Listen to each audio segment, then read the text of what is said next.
Unconscious bias has implications for issues of representation, diversity, and social justice. Let's bring on our panelists. Ellen Broad is an independent consultant and expert in data sharing, open data, and AI ethics. She's worked with the Open Data Institute and the International Federation of Library Associations and Institutions. She's the author of the book, Made by Humans, the AI Condition. It's Ellen Broad.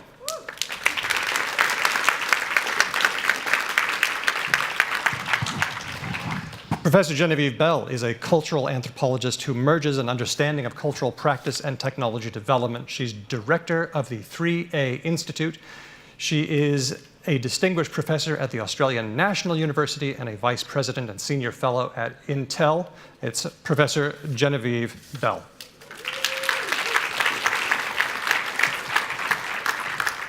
Dr. Julia Powles is a legal scholar who works in internet regulation, data protection, privacy, and intellectual property. She's currently visiting UWA Law School. She holds an appointment at the NYU School of Law and is a former contributing editor and policy fellow at The Guardian. Dr. Julia Powles.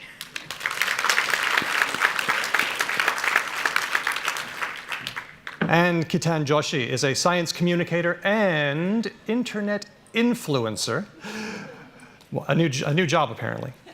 And with a background in science, engineering, and economics. Ketan Joshi. Our panelists will give us a short presentation about this area from their angle of expertise, and then we'll have a chance to chat among ourselves, and then we'll open it up for questions. Ellen, would you like to start us off? Sure.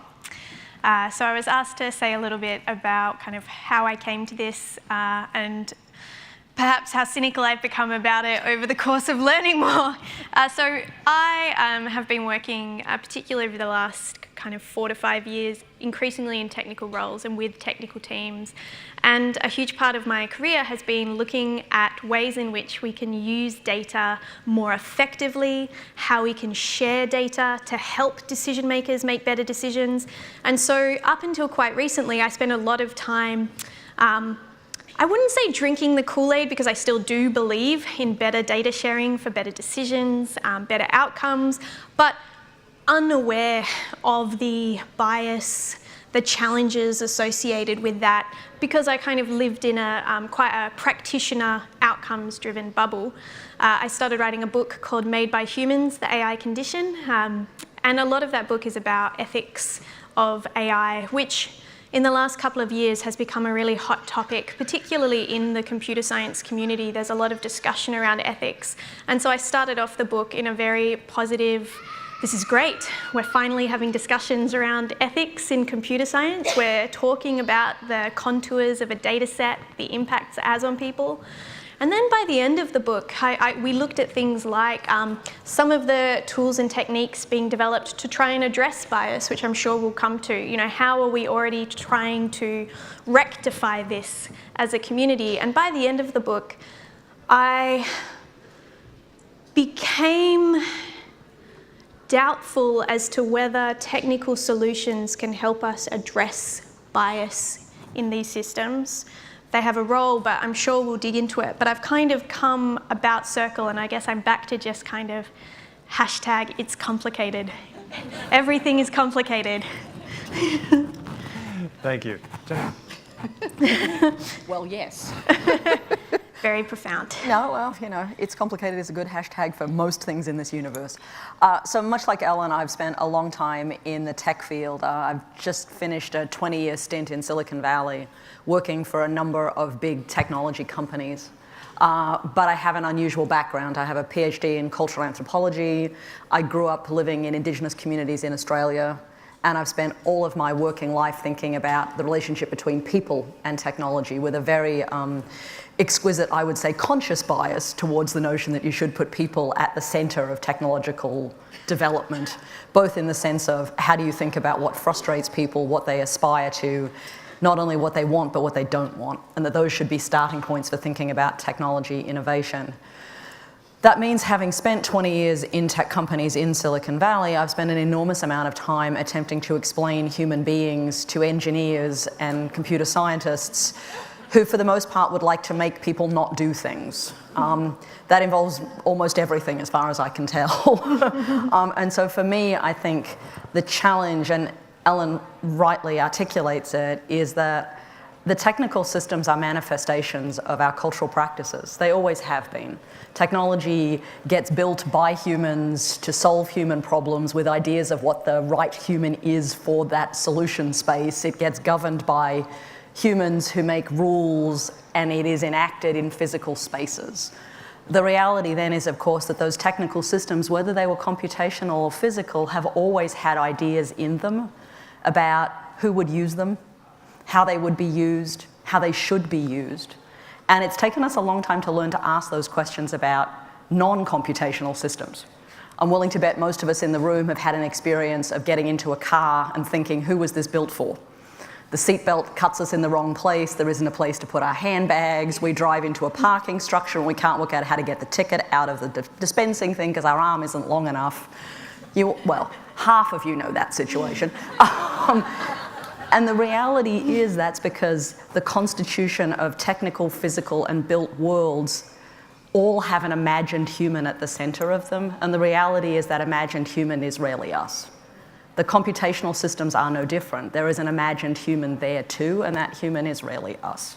So the challenge becomes, how do you learn to ask a series of questions, not after the systems have been built, but before and whilst they are being built, to make sure that the human as imagined is a human that can also be lived. Thank you. Also, hashtag it's complicated. Well, it's great to be here. So I'm a lawyer and sort of have come into these... like an apology. Well, yeah, because I mean, a lot of the times when I've been dealing with automated systems, it's at the end of this process, after design. And I've spent the last few years in cross-appointed between a computer science department and a legal department. We have very different kinds of interaction with what systems are for and how we might regulate them. And I've been particularly interested by this conversation around bias and that great example that Daniel used at the beginning. Some of my colleagues in computer science love that there's something that they can render computationally.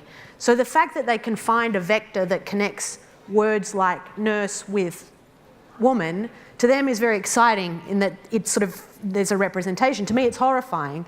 I think, of course, if we look at 50-year-old textbooks, they're going to be sexist in a certain fashion. And what worries me greatly is that in this sort of current moment of great enthusiasm about artificial intelligence and data-driven systems, what we're doing is taking what we've done in the past, running a loop on it, so training our systems on 50-year-old textbooks, and calling it the future. And it's quite extraordinary to me that sort of we have taken, and there's a really interesting moment that people with technical skills, I think, have been really elevated socially. They gather the best, salaries. They have huge political influence. And with it comes certain ideas that things that we can make neat in the world of computation might be things that we want in the world of humans. And so I very much echo Genevieve's comment. And I think one of the challenges is being able to preserve some space to say, well, actually, if a system can, predict very, in a reliable fashion, certain associations between words and professions, say, maybe that's not the system to be able to deploy in deciding who takes those professions in the future.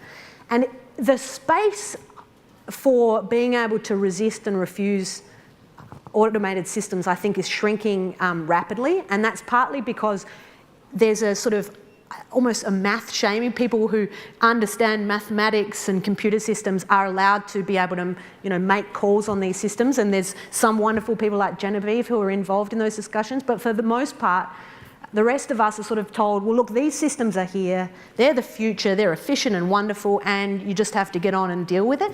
And I think it's really important that we say, actually, it's actually not that complicated. In many cases, these are the sort of field of artificial intelligence has sort of expanded to cover quite crude statistics in many cases. Mm-hmm. And it's not that magical. And we should actually demand, we ought to know how these systems are developed, why they're being used, and demand a degree of, and my whole field of research is a lot on transparency and accountability that's meaningful. And I think there's this zeitgeist issue that we have these systems that we don't understand being built by a very small number of people on the other side of the planet. And I think it's important that before we use those systems across all of our lives, at the moment we've got a big issue in Australia with the My Health record, for example, and one of its big sells is entrepreneurs and industry are going to be able to get their hands on our health data. And I think it's important that we say, well, for what and for which humans in the end. So yeah, thanks for including me. Ketan, what you got? Yeah, so I kind of grew up as a bit of a technology fan. My dad was a TV repairman in London, and he would go around to homes and fix TVs, and I got to kind of tag along and see him taking the bits and pieces out of the TV. And so I grew up really loving technology, but as I grew older, I decided that I wanted to be an advocate for science, like a communicator. And so I did my science degree, ended up in climate and energy, and something you discover very, very quickly when you're working in climate and energy is that it is not normal science communication. It's very, very unique and very dramatic and really cool. Like it's a fun experience, but you start learning how people soak up information, like technical information that you have. I started out as a data analyst working with wind turbines. And we would come out with a thing saying we found that wind turbines do this specific thing, and people wouldn't really soak up that information the way you expect. They actually come at it from a really specific viewpoint.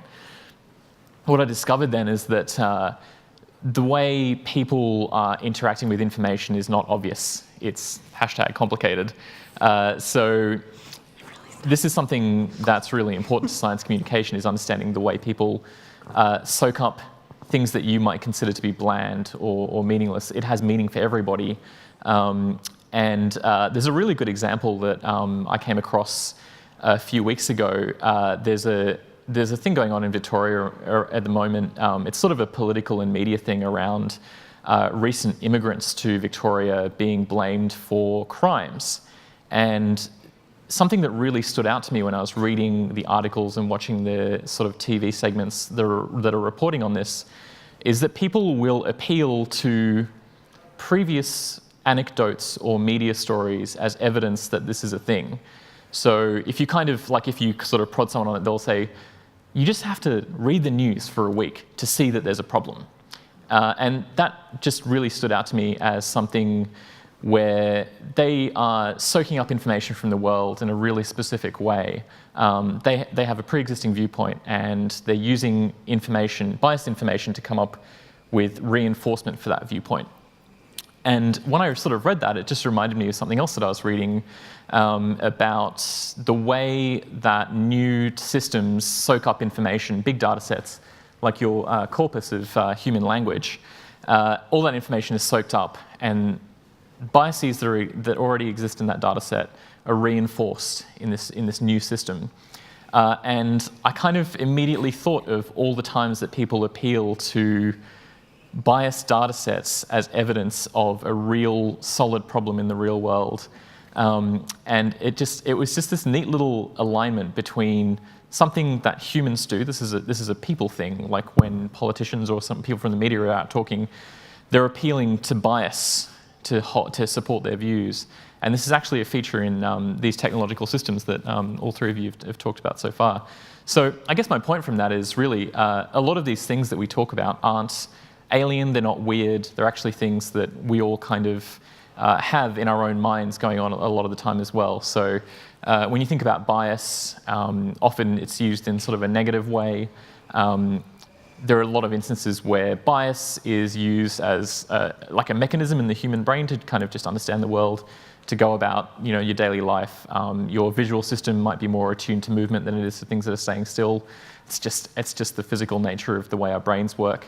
But being conscious of that and starting to tweak the way that we do things can actually probably make us a little bit more conscious, I think, of the way that these new systems can be biased as well. So I'm not in climate and energy anymore. I now work with data science and technology, doing communications and a lot of writing and research around it. And it's quite astonishing to see how a lot of these human flaws, like these human foibles, are sort of coming out, but they're force amplified. Like they're the same thing. They're the same things that we have, but they're times 1,000 or times 1,000,000, and it's really it can be a little bit scary sometimes to see these things that I've seen throughout my life as problems in science communication and the way we interact with information being amplified to a truly horrifying degree. So I know that sounds a little bit negative, but on the upside, I think there's probably solutions and ways we can go about it and make it a bit better. Okay, thanks for that view from all of you. Let's confront the full horror. I gave a sort of interesting but maybe trivial example of how certain words are associated with male or female in a machine translator. Are there any more substantive examples? I want you to hit me with your scariest story. I know it's 2018, and I don't like to ask this question because it usually gets answered, but come on, what's the worst that could happen? Oh, go. Anybody? I'm throwing it open. So, I don't even know if their question is kind of what's the worst that can happen. It's more how do they reinforce patterns and structures that already exist. So one of the areas in which bias in automated systems has been most acutely felt and studied is in sentencing algorithms. And that's where there's been a lot of research around, well, how do you try and reduce bias in your sentencing algorithms? So in a number of countries, in the US is where it's been studied in particular detail. Judges are now using tools, automated tools, to help them make assessments about who is more likely than another to reoffend once they have been released from prison. And this way of trying to assess a person's likelihood of reoffending isn't just used in the judicial process, and it's not new, it's used as part of your parole hearings. We make kind of statistical assessments of how likely a person is to reoffend in deciding whether they get parole, what length of sentence they receive. We kind of make these judgments. And in automated systems, what we've discovered is that a sentencing algorithm that is trying to focus on highest accuracy of results over-predicts on, in the US context, African-American offenders being more likely to reoffend than white offenders, and under-predicts on whether a white offender is likely to reoffend. So it kind of reinforces this notion that if you are African-American, you are more likely to reoffend than if you are not African-American. And the challenge with that is that's not the system on its own learning something. It's just a reflection of the way in which we use statistics and trends in policing generally. We police more closely in certain geographic areas. Certain populations are more closely policed. And you see, this is just the behaviours that an automated system picks up and feeds back into its, well, who is most likely to reoffend? And it's even in asking those questions, like who is most likely to reoffend? That's not even perhaps the exact question. It's who is more likely to be stopped? Who is more likely to be charged for minor offences? So it's not that the system is really bad, it's that it's kind of just reflecting back at us trends and behaviours that exist in society. So that's one where I think we're seeing it play out most acutely in sentencing, because we think of these systems as unbiased and objective, like as in that was why they were perhaps introduced, but they're a reflection of us, of society. And in some ways, the more, I would argue, disturbing coda to that particular example is that the set of sentencing algorithm tools in question are commercially produced. So they're not made by the state, they're made by companies. And the companies hold as commercial in confidence the mechanism by which they are making those determinations. So they may use citizens' data to feed the algorithm, but sitting inside are a series of choices about which data is more important, which data isn't more important, and all of that is secret. It's held as commercial in confidence. The companies in question say that's the secret source to the functioning of their algorithm. So although we now have, through ProPublica and Julia Unwin, an incredible 2-year effort to unpack those algorithms and demonstrate the flaws in their logic, the companies who produce them refuse to disclose the contents of those algorithms. They are still being purchased, and more disturbingly, they're being brought to Australia.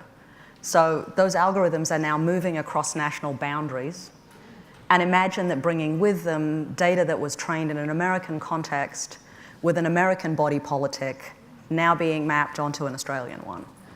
And so for me, the problem in some ways is not just how you can use systems to magnify inequities that we know exist. I mean, you didn't need an algorithm to know that the policing system in the United States has a racist underpinning. You wouldn't need an algorithm to know the same about our Australian one. What's much more disturbing is that those algorithms are also owned, produced, and circulated without a capacity to scrutinize them, and thinking about how they flow across national boundaries and bring with them ideas that don't always fit inside cultural contexts or regulatory contexts is, for me, in some ways, this really problematic second order effect, which is that the algorithms don't just exist in one place, they end up in lots of places, and they bring ideas with them that if they were plants, we wouldn't let into the country. If they were biomedical things, we'd go, we've got some questions. And there's something about the movements in them that I find as troubling as the ideas that are locked inside them. Okay. Yeah. Great example. Yeah, well, I mean, this challenge, this is one of my core areas around the clash between trade secrecy and then the public interest. I mean, systems that are at the heart of people's liberty are then told, well, our commercial, our monopoly in many cases depends on not telling you how it works. And then you get some journalists that can chip at the edges of it, but principally these systems are just not able to be seen by anyone. And it's particularly challenging because we get these sort of proxies. So we know a lot about policing in the US, which is very particular. We know very little about statistics about crime. And these systems are supposed to be helping in regulating crime. And then, as you say, you take it across borders. One thing that might just help to throw in is, I think when you can look at systems, you get to see spurious correlations and you get to see them as being really problematic.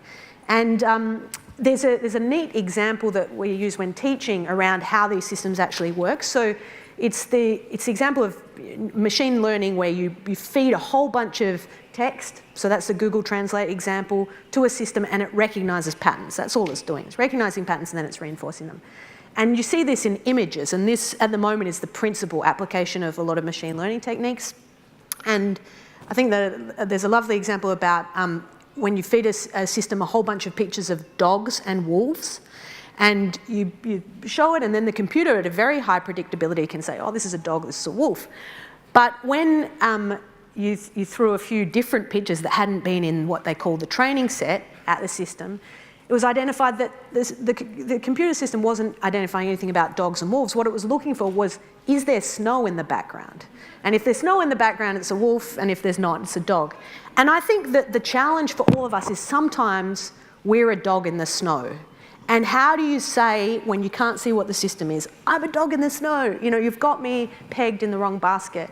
And I look at this particularly in healthcare, where there are people who aren't necessarily they're in the minority of the system, and systems that work by prediction on the majority are always going to disadvantage people at the edges. And I think without the ability to see to say, hey, I'm that dog in the snow, I think it's super problematic. And, this is rife across all areas. I'll just add one little complication in here. When we try to fix it, so maybe one of the things you say, well, we need to actually make sure we capture all of the dogs everywhere and all of the wolves everywhere so that we can not just see the snow. We get this other kind of funny consequence that may not be the kind of world we want to live in either, which is we end up surveilling all of the dogs and all of the wolves so that we have them all in our system so that we can get rid of bias. And there's this very dangerous underpinning to the concern with bias and the fight against bias, which is that we're ending up perfecting systems of surveillance. And so I think before we kind of get too far down the train of maybe we need to worry about bias, we should also think, well, do we want to be in a world that's completely surveyed? Julia, it sounds like you're arguing that maybe data bias isn't always that bad. Like if it means that some people get to be invisible, that is, obviously we would like to represent people. Representation matters, but sometimes maybe if somebody's not represented, maybe that's good for them.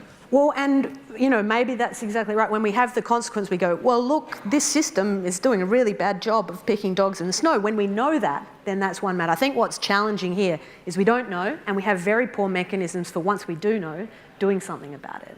And that's this bizarre situation that digital technology is treated in this state of exception, where it can be deployed at mass on scale to the population, whereas, you know, genetic technology, food technology, cars, drugs, you name it, is all regulated in a very strict manner. And that's a peculiarity and, you know, something that I think we might not necessarily want to follow countries that have not kept some kind of gatekeepers on that technology. I read this news a few months ago that just, I went wild. I was it was just so strange hearing about this concept. When you rent a place, you put down a bond, you know, you put down an X $1,000 bond, you get that back when you leave your, when you end your lease.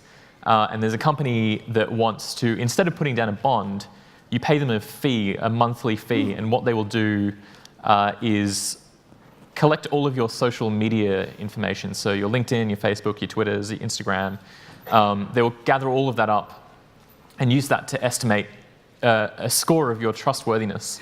And so instead of putting down a bond, they will take that information and go, okay, Ketan always posts regularly. He's obviously got a, you know, he works at this particular company. He looks fine. You know, he's probably on a salaried income. He can pay his rent on time. He's not going to trash your place. He's not having wild parties. Somebody else who has photos of themselves at parties and them taking an axe to the wall of a rental property, I guess, is what they're expecting people are going to be posting on their social media. Or if they don't have any social media presence at all, might be devalued, or they may not be able to get a rental property. And think about, just imagine a situation in which this is the norm. There's no rental bonds. This is actually how decisions are made around deciding who to rent a property to and having that sort of transaction of trust between a renter and I'm never going to own a house. Maybe I will eventually, but like it's just the attitude of my generation is like don't even think about it. We're not going to own a house. Renting is what we're doing now. And then of course you sort of compare that to Airbnb, where they're kind of doing this a little bit already, but it's like sort of controlled, and like you can link your social media accounts to Airbnb, but you don't have to. So there's obviously dimensions, but this particular example, it's not the worst case scenario. Like it's not the worst thing that could happen, but I just thought it was it really got to me when I saw this, because I was just like, it should be immediately obvious that there are problems inherent in this system, and it wasn't to the people who were making this software. Okay, so now I'm kind of torn between fix it or scrap it. I mean, there are things that we can't scrap because the AIs are coming. I feel this inevitability, and maybe you don't. Maybe correct me if I'm wrong on that. Or maybe it's like task dependent. Like if we're talking about facial recognition software that fails to recognize people of color, then we can help to fix that by providing more training examples. Or is there a way to stop it? Or am I totally off base all the way along here? Well, I mean, so I think there's two things you need to kind of put onto the field as you make those decisions, right? One is and I think, you know, we'd probably sit in this space, is to say the thing about data is that it's always retrospective. Data is a collection of the world that has passed. So it is by its nature at some level conservative and retroactive. It also means that it can't be complete because it was only as good as your sampling set, right? So imagine that every time you train a machine on a data set, it's what has been, not is or will be, but it freezes the past and stabilizes it. So when you worry about the AIs coming, the interesting thing is we're being told that that's future technology, but it's future technology bringing with it a past worldview, which is an interesting conflict. And then the second problem is that most of the technologies that are actually being used to train the machinery are themselves old. So in fact, what's fascinating is a whole lot of technologies we think of as being contemporary have sitting inside of them much older problems. Camera technology is the obvious one, right? You talk about facial recognition technology, so it doesn't get discussed terribly often, but camera technology, facial recognition technology, has a hard time recognizing the contours of dark skin. It doesn't do well with African American faces. It will do better with my face than Ketan's face. It has issues. But that's a 19th century into 20th century problem. So the reason that digital facial recognition doesn't work now has to do with what Kodak did in the 1960s when it built Kodachrome film. So, oh, absolutely. So when Kodak was working out how to make Kodachrome, so for those of us who are old enough to remember Kodachrome, a genuinely beautiful form of color film that was highly optimized and made exquisite color photographs and slides. In order to do that, Kodak worked incredibly hard on both chemicals and on contrast technologies. And in order to make faces look good in Kodachrome, they had 4 face models that they used to train their film on and train their chemists on. And they looked like me. A lot like me, in fact. So light skin, dark eyebrows, colored hair. And they trained those cameras to make my face always look good. I get cheekbones. It's great. In Kodachrome, I don't have little fat cheeks, I have cheekbones. And that became a way to think about color photography. And at the point that people started to make digital cameras and think about how to make the sensor technology in digital cameras and then think about how to make cameras become algorithms, they went back to the best camera technology there was, and that was Kodachrome. And so in 2018, sitting inside what appears to be exquisitely digital stuff is a world that was built in about 1960 and a set of faces that look like the two of us. And so one of the challenges here is that every time we talk about AI, it sounds like we're imagining something that's brand spanking new. The reality is not only is the problem the data and the algorithms, but in fact the sensing technologies too have sitting in them ideas about ideal humans that just don't scale. So even if you could get a bigger data set, there's actually algorithmic logics that you have to go unpick that can't be fixed by just adding more data. Every video call I'm on looks like a Zack Snyder Batman film because it just like pulls down the white balance in the background. Oh, there's and if Ketan, are you there? What's going on? Oh. Like, this camera, it hates me. And in fact it does. Sidney Poitier used to tell this amazing story. So Sidney Poitier, African-American actor, incredibly kind of big thing in the American movie canon in the 50s and 60s, was doing an interview a long time afterwards about what it was like to be on set. And he said he would always be in a 3-piece suit with the sweat streaming down his back because they had 2 extra cameras on him and 2 extra spotlights on him to get the lines in his face. Because the film that they were using in Hollywood had the same problems. So, yeah. And the same thing goes for women's voices and microphones. So the microphones in all of the headless, so headsets, in phones, the microphone in your telephone, your handset, was trained on you and not on us. So much so that the first time speech recognition technology was being pioneered in the labs at Carnegie Mellon, God, like 35 years ago, they'd taught a computer to recognize voices, and it was actually starting to do active transcription. So, you know, what we now know of as voice recognition. And the software was great, except it had an idiopathic error. Like every now and again, it would just fail. And they rebuilt it, they tested it, multiple trials, couldn't work it out. It just kept idiopathically failing. Until one day it failed every day for a week. And the only thing that was different about that week than any other week was that there were 2 visiting postdocs and they were both women. And someone realized that the entire data set of voices it had been trained on up until that moment in time were men, and the only time it failed was when a woman spoke to it and it couldn't hear women.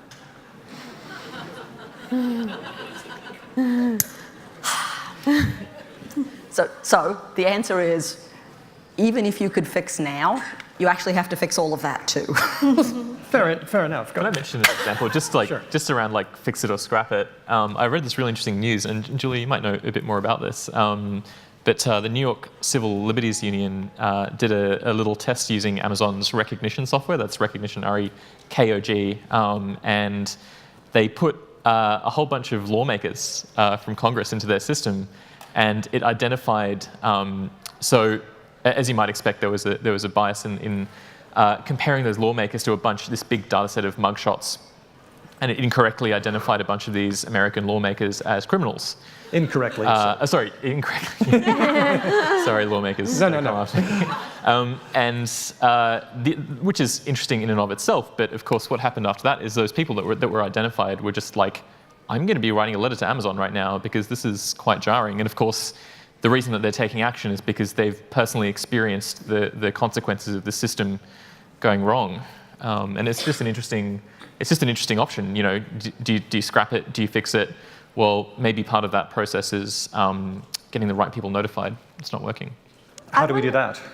I wonder if the question, again, isn't even scrap it or fix it. It's are we going to go through a period of figuring out what is actually useful and what isn't? And will future generations be looking back at us now, talking about trying to use social media data to determine a person's trustworthiness, and thinking of it in the same way that, 100 years ago, we're like, you were giving babies pharmaceuticals with high concentrations of alcohol in them because everyone just had most over-the-counter pharmaceutical remedies 100 years ago were just high levels of alcohol, glycerin, ingredients for fireworks because nobody knew what was in them.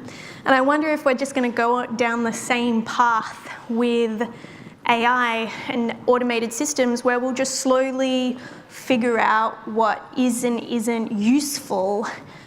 Because particularly with, we're having two conversations, particularly about social media right now. We're having two conversations at a national level that seem never to come into contact with each other. So on the one hand, we're having a really significant conversation about issues like bots in social media, national cybersecurity level interference in elections and public debate.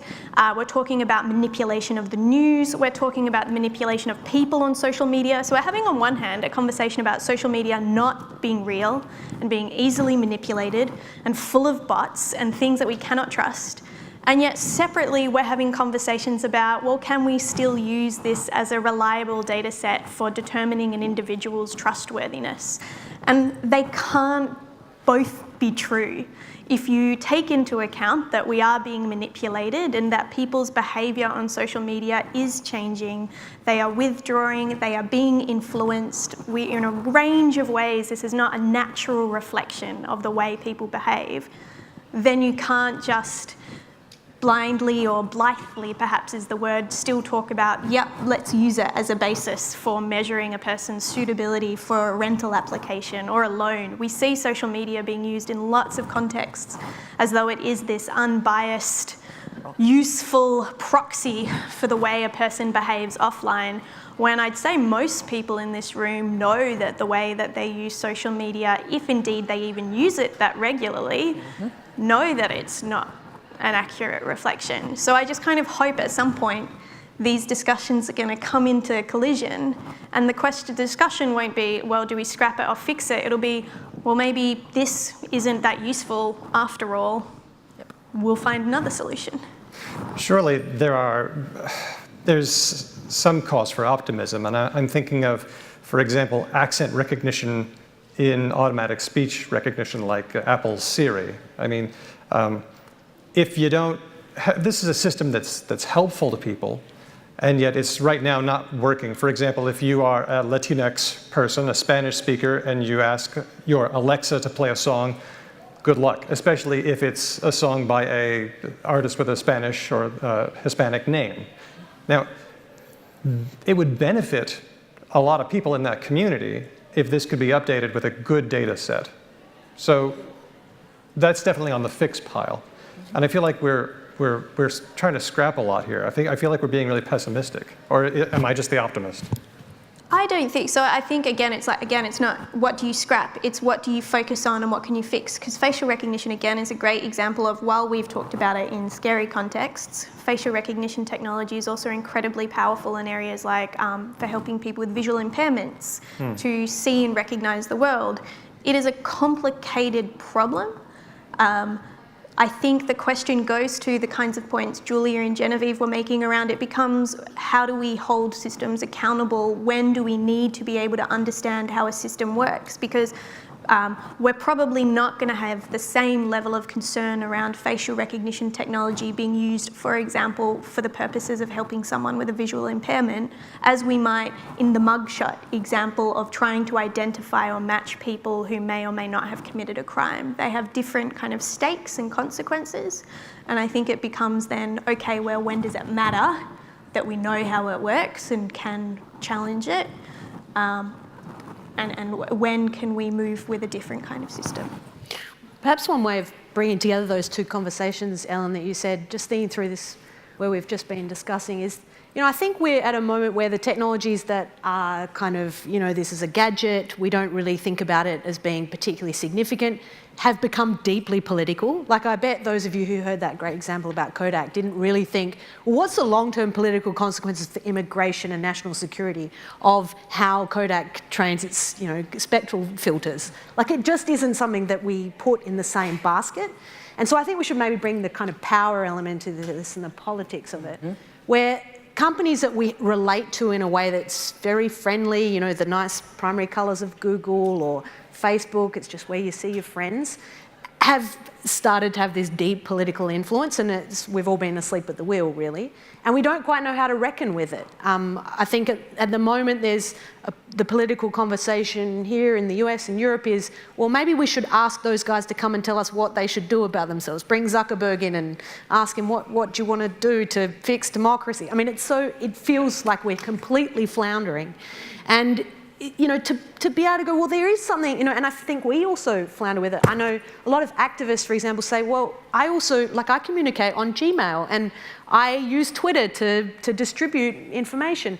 So how do we reconcile the fact that we're also sort of part of the problem, and we have a digital dependency that we can't see a way out of? You would have to be a real social pariah to extract yourself from using technologies that have surface useful benefits to all of us.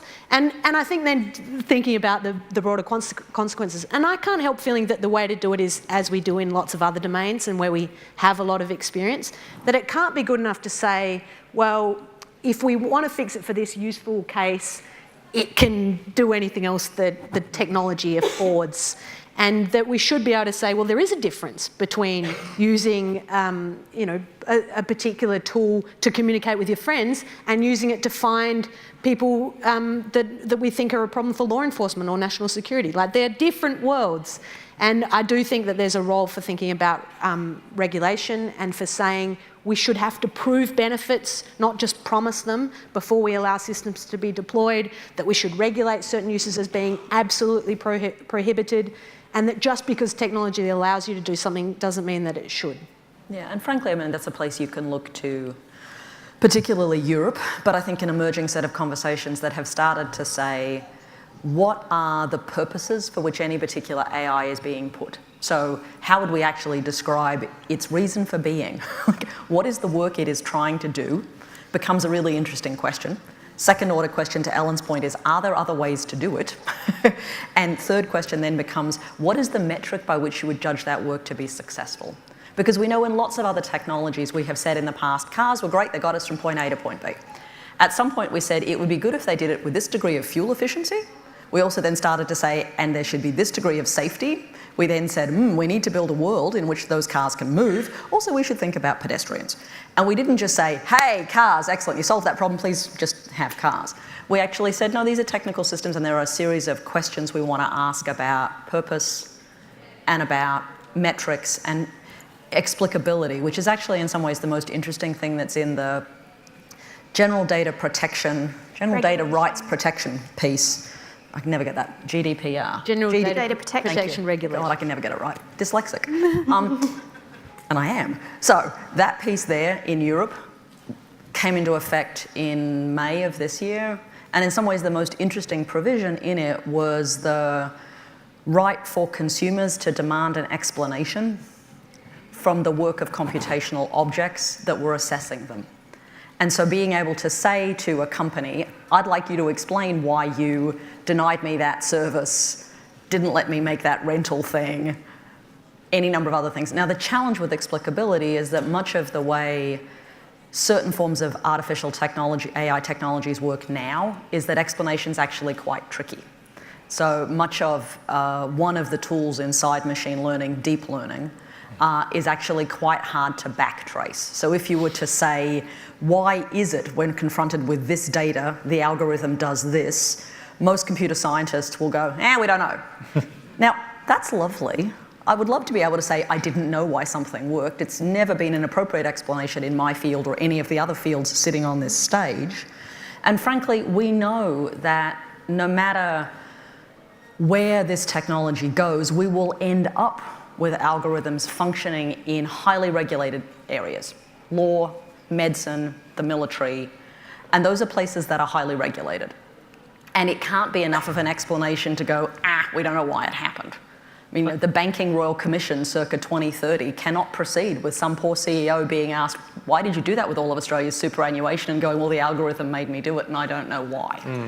Can I just recommend a little thing to do? It's a lot of fun. Everyone who has Facebook accounts, when you see an ad on Facebook, it always shocks me how few people know this, but there's a little drop-down option in the top right-hand corner of ads on Facebook, and there's a little button that says, why am I seeing this? Click that button, and it will give you an ambiguous pile of slosh that's generally something like, you're an 18 to 31-year-old who lives in Sydney. And there may be other reasons why you're seeing this. One of them might be this particular other thing. It is not a specific explanation of why Facebook served an ad to you. But by clicking that button and by looking at it, you're starting to get a little bit more of an understanding of that there is definitely a system that's there serving you ads. The other thing I recommend doing to just get a little bit more awareness of what Facebook is doing is going into your settings, and there's a page that specifically tells you what Facebook is inferring about your personality. And again, same thing, I'm constantly surprised by how few people know about this. I'll tweet out the link, but it will tell you that you are potentially this gender, you're potentially this ethnic affinity. So they don't call it race, they call it ethnic affinity. And you probably live in this area, you probably have roughly this income, you like these particular things. It is actually quite shocking. It's not always going to be correct, but it's creepy even when it's wrong, because it's trying to make these decisions about your personality, the things that you like. That information is then served up to advertisers who might want to target this particular pair of shoes at people who belong to these particular groups. But just by doing that, I highly recommend it, because it's quite mind-blowing. Well, spend some time. And it's also the important way of reminding ourselves what is the purpose of the algorithms that sit inside Facebook. It's not about finding your friends, it's about knowing you exquisitely enough to be able to sell you things. And being clear about what is the purpose of AI activity. It's not artificial intelligence just for the sake of it, right? It is in the service of something. And being able to ask the question of in the service of what, and frankly, for whom, exactly to Julia's questions, the kind of critical questions we ought to be asking. Now, I'm a person with not very much power, but I do have a vote. And I know people, and I have some influence, I guess, to people I talk to.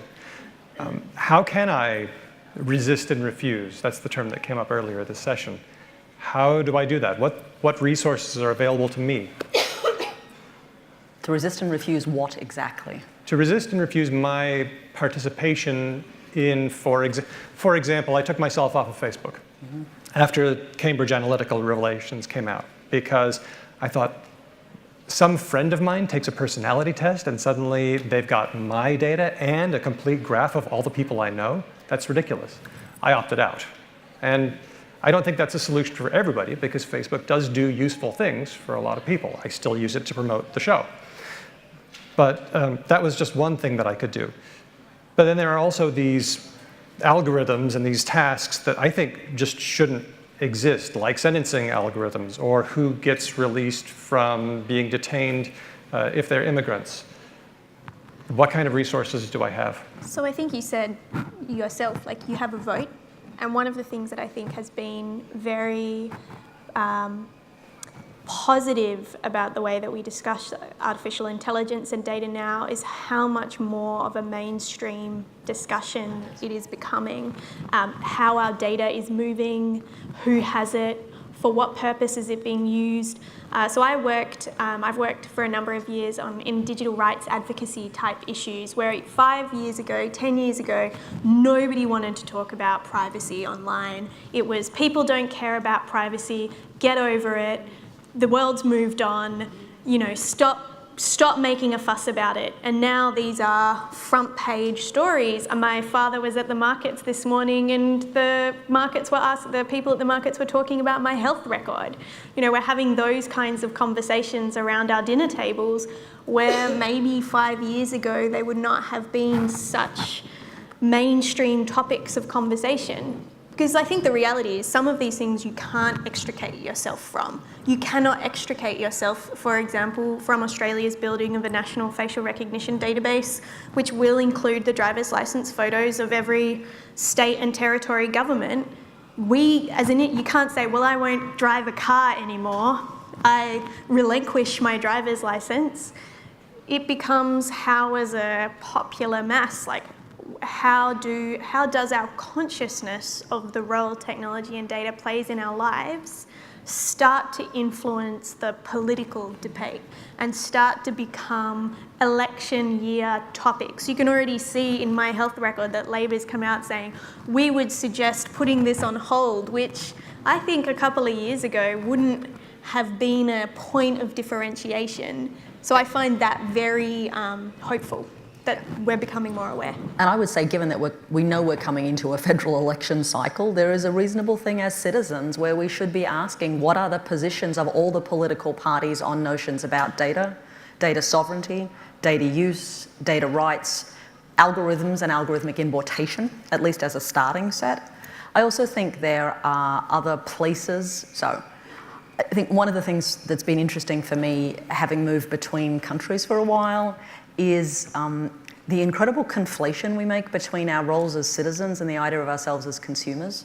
And I think there's a reason to reassert that those are not the same thing. We are consumers of companies, we are citizens of a country, and they don't have the same positionality. So there's a bit about remembering, to Ellen's point, there are some services we can't get out from under, because even if you're off Facebook, your friends are still there. Yeah. I've never been on Facebook, but I know I can be found there. But I can choose as a citizen to ask a series of questions of my elected representatives and of my government and assert that as a citizen, I am not the same as a consumer. I also know that, at the moment, the Australian Human Rights Commission is conducting an inquiry into data rights and how we want to think about it as Australians. So contributing to that or querying that, I think, is something we can all do, provided you can get to the internet. And if you can't do that at home, I know you can do it in this facility. So there's those pieces. And then I think, depending on your temperament and your desires, there are other, to Ketan's point, interesting experiments you can conduct.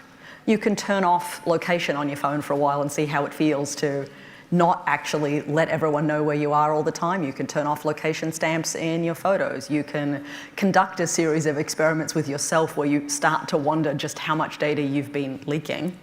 There are certainly other services that are increasingly available, sometimes called data lockers or data brokerages, where rather than giving your data up, you give it to a third party who negotiates its rights on your behalf, which have been interesting services that have been introduced in Europe and the US as a way of saying, I want to hold all of my data rather than giving it up, but I'm going to give it to these people and only under these circumstances.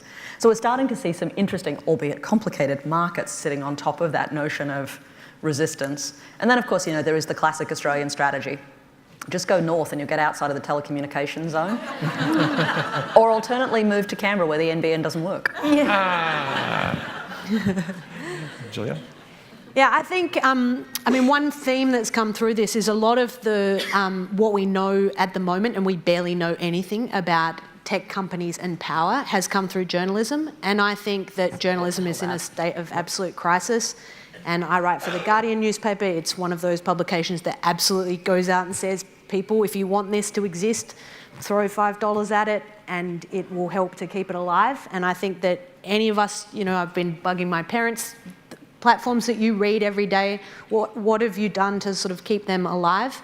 I think that's something we can all do in a small way to keep independent institutions. The rise of Facebook and Google has exactly gutted journalism that tries to keep it to account. I think they're at the moment the institutions that have got the best eye on what those very powerful, pan-state companies are doing and the implications. And then I think it's also really key, we're waking up to the power of tech companies, and I think it's important to name them. The reason we think artificial intelligence is inevitable is because there's a ton of power and money behind it, and it's principally Facebook, Google, Amazon, Apple, Microsoft. And let's not forget Baidu, Tencent, Tata, yes. Singtel. So we focus on Silicon Valley, but there are other companies building AI that have 1 billion plus users, and their AI looks totally different. Exactly. And there are powerful institutions. We don't know much about them. them. I think journalism is one of the first gateways, but then that helps to bolster the case. And I think it is really promising that it's becoming an issue that people care about and therefore that politicians speak about and cannot be sort of in the dark about. And I think the current issue that there's the Human Rights Commission, there's also a platforms inquiry happening in Australia at the moment that's very key. They've got the component on journalism and platforms, Facebook, Google and the like. And then the My Health Record thing is, I think, something that affects all of us very personally, and there's something you can be involved in there. But I think these rights are as much collective as individual, and so while we might do things to opt out individually, I think it's really important that we think about, privacy is a value that I think matters as much for what it means collectively as it does individually. And these other rights, which are about our rights as citizens, not just consumers, which tries to atomise us into individual players that have an individual relationship with these companies. There's something much broader and more collective here, and I think that it's different in every country, so we should insist on a different conversation here to what happens elsewhere. I like that point. Annoy corporations.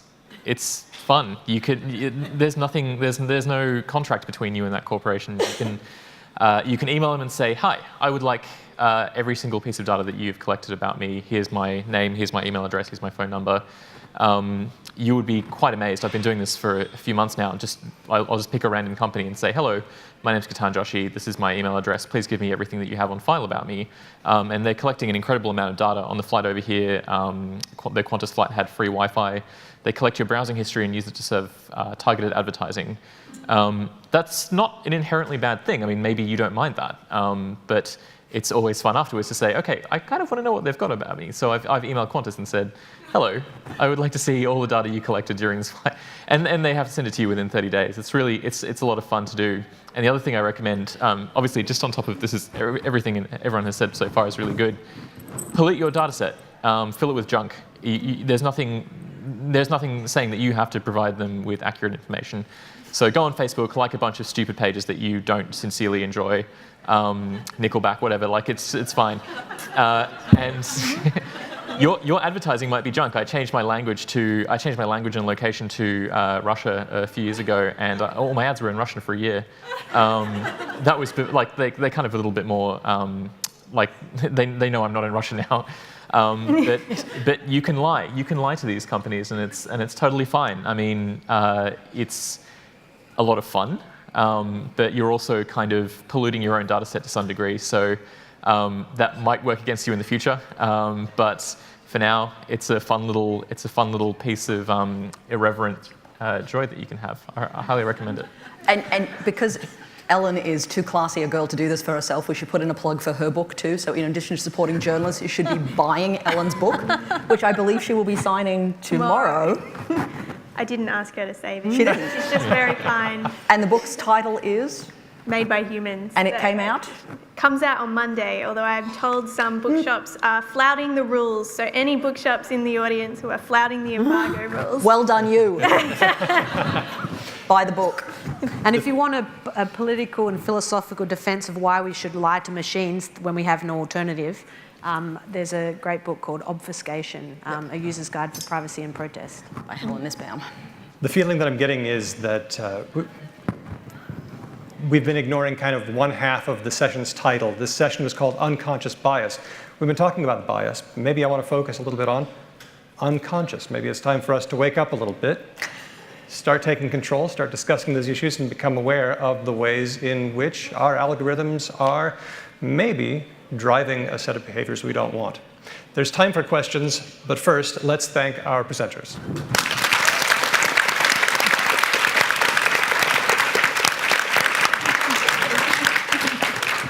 Now, if you have a question, there are roaming microphone people. Please make sure that your question is in the form of a question.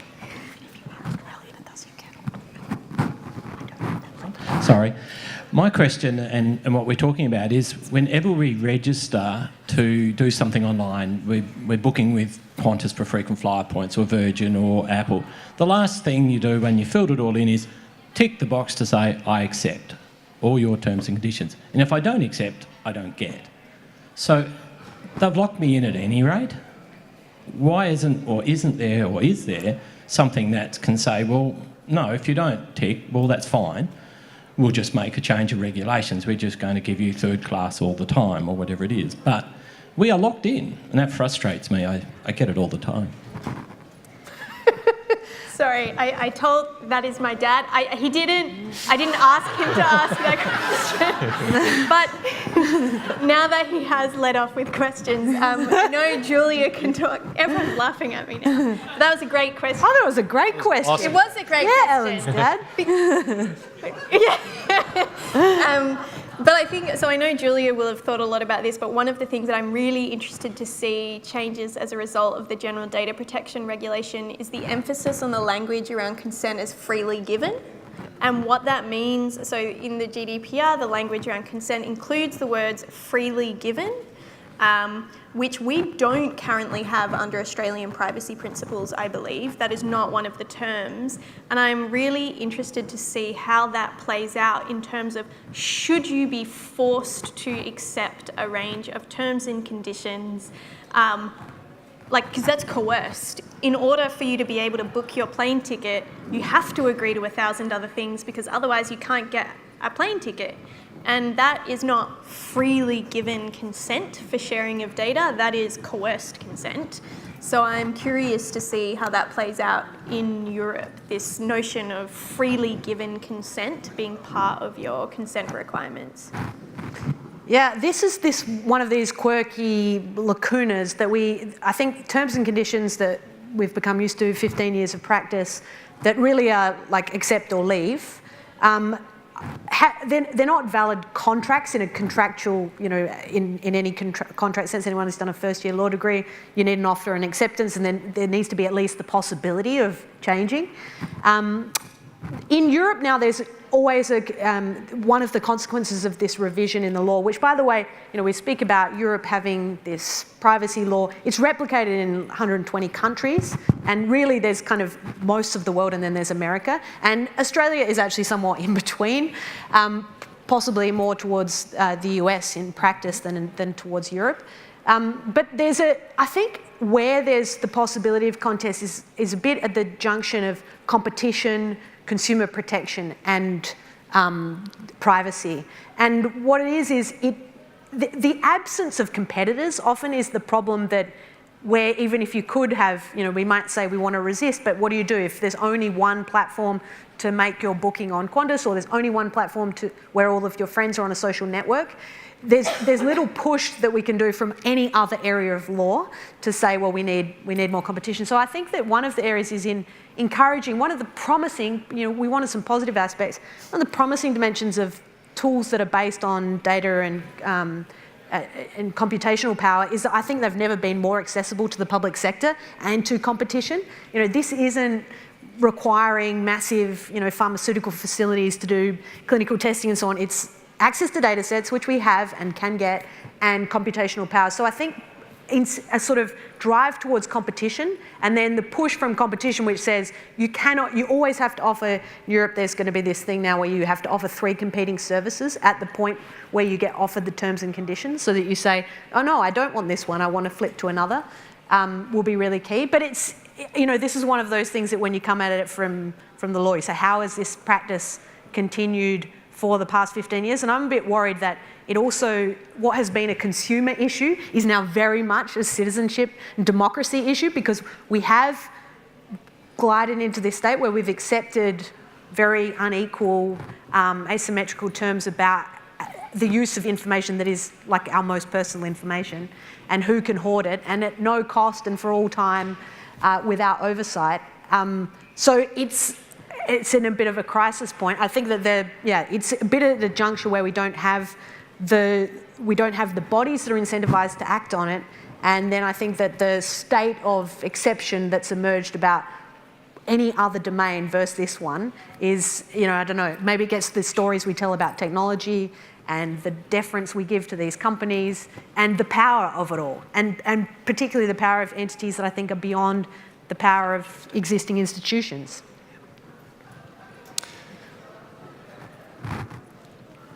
Who's got the microphone?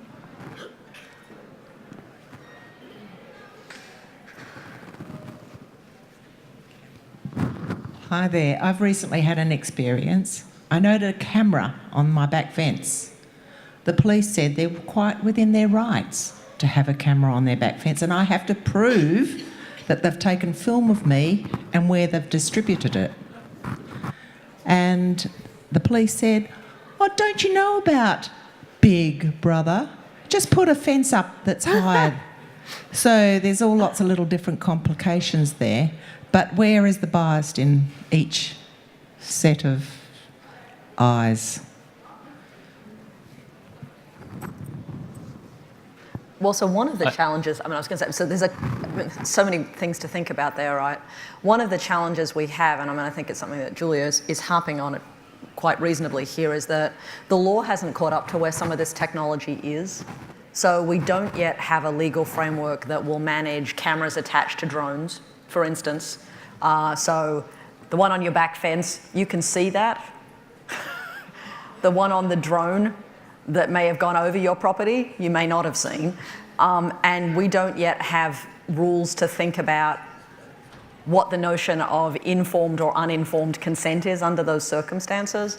And one of the problems is that much of the law we have about how cameras work in public places, how certain other forms of surveillance work, haven't caught up to where the technology is. So disturbingly, there's a bunch of technologies now that can be used for surveillance that were never intended for that. So we're sitting in a room, I haven't actually checked my phone, but is there Wi-Fi in the room? Okay. We can use the Wi-Fi to determine who's in the room, not by actually looking at who's logged on to the Wi-Fi, but by looking at the way all of your bodies disrupt the data flowing through the air. So our Aslan signer here would be hyper visible to a surveillance of the room, and you would know where she was and the gestures she was making. And now she would stop. I know, scary, huh? Sorry. And part of the challenge there is that when Wi-Fi was installed, the way we imagined we protected ourselves in using it was not to log onto it, to use a VPN, to only log under it under certain circumstances. Now the fact that the building has Wi-Fi means we are capable of being seen in what was once the noise of the system now becomes a signal. The same is true with RFID tags in clothing. So if you were at DJs and you're in DJs, you're in a section that has clothing, they have those white plastic tag things. Those work because they are passively sending a signal. Every time you walk between the signal and the base, you disrupt that. We now have the technology that we could read the disruption to know the bodies that are in the room. So again, I don't want to make light of your situation. It's terrifying when there are cameras you didn't anticipate, but the reality is, in fact, what we're moving into is a landscape with a tremendous number of things that will sense us, that we neither consented to nor were built for that purpose. And the challenge then becomes, who has that data? Your reasonable question of how do I ask what it's looking at and how I'm being made sense of? And then, frankly, I think in some ways your other really good question, which is, who's doing that sense making? And what will be the consequences for me? Are all places where the law hasn't caught up. And then sitting on the back end of all of that has to do with what they lovingly in America call data hygiene, which does not mean what you think. It simply means how long is data being held for and what are the conditions of its access. So how long does information have to be held, who gets to hold it, who gets to transmit it, are all, again, questions to which the law is currently remarkably silent. Can I just mention a quick side story on that? There was just a thing a couple of weeks ago where somebody was on a flight and they live tweeted what they perceived to be flirtation between two passengers in front of them. And it went viral. There was just huge numbers of stories about it. I think the hashtag was plainbait. I can't remember what the hashtag was, but basically, yeah, it was plainbait, yeah. And what happened is after this whole thing went viral is the two participants, the woman was, so this was tweeted anonymously, so it was the person sitting behind them. There was no photographs of their faces. But the internet, being the internet, found the woman involved, and this is called doxing, D-O-X-X. It's when you reveal the identity of somebody who was previously anonymous. They found her Instagram, they started sending her a bunch of horrible messages, really, really terrible. And then the guy decided to capitalize on it, started insinuating that he was in a relationship with this woman, but it was all just fabricated, and there was this big backlash against the person who had originally tweeted it. And it's an interesting thing to think about because you are in a public space and you're going about your life. There's a very high probability that all of us have had our pictures taken or we've been involved in social media posts without our explicit consent. And it's something that I never think about, but it's something we will increasingly have to worry about, unfortunately. It's a bit of a shame because people on social media can be really great and sometimes they can be really terrible, and when it comes to privacy in public spaces, that's something I think we'll have to worry about a bit. If there are further questions, we will need to take those offline because this session needs to close. But let's thank our panel once again.